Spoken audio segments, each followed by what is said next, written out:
Do you ever feel like you've learned English for years, you know all the grammar, but you still don't sound natural? Like you're reading directly from a textbook? If so, this video is for you. Hey everyone, and welcome to our channel. Today we're throwing the textbook out the window. I'm going to teach you 7 common, everyday phrases that native English speakers use all the time.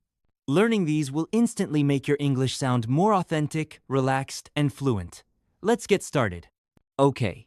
First up, instead of saying, I am very tired, which is grammatically perfect, but a bit stiff, a native speaker will almost always say, I'm beat.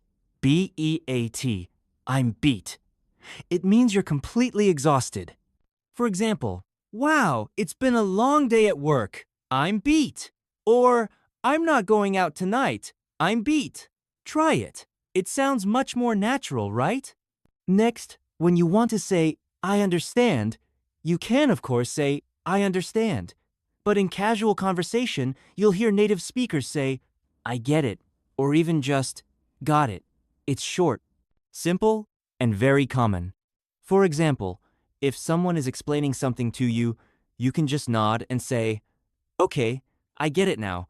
Or if someone gives you instructions, you can reply, got it, thanks. Here's a great one.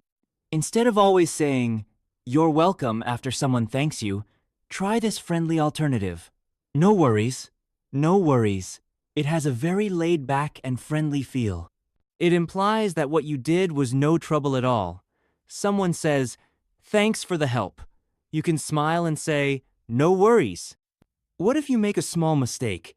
Instead of a formal apology like, I apologize for my error, you can just say, my bad. This is perfect for small, informal mistakes. For example, if you accidentally bump into someone, you can quickly say, oh, my bad.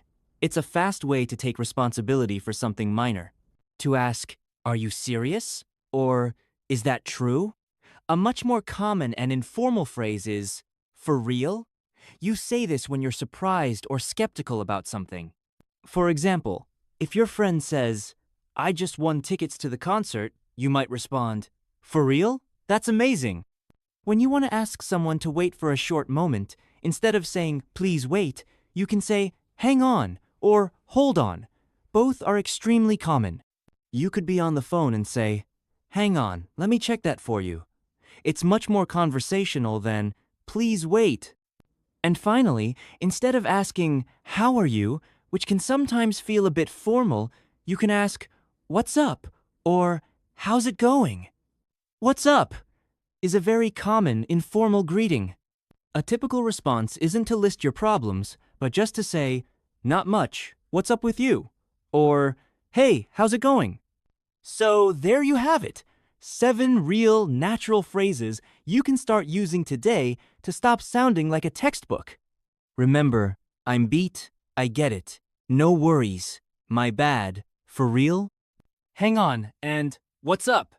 If you learned something new today, do me a huge favor and hit that like button. Make sure you subscribe and turn on notifications so you don't miss our next lesson.